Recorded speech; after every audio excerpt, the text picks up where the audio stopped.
how to find group link settings on WhatsApp. Hello guys, in today's video I'm gonna show you how to find group link settings on WhatsApp. First thing, go to WhatsApp and now just click on your group like this one here and click on group profile in the top and scroll down until you find this one.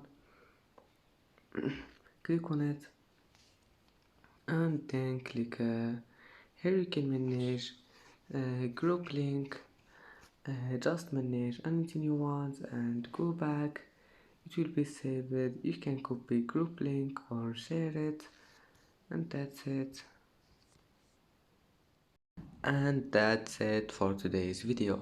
If you like this video, don't forget like and subscribe, and thank you for watching this video until the end, and see you in the next video.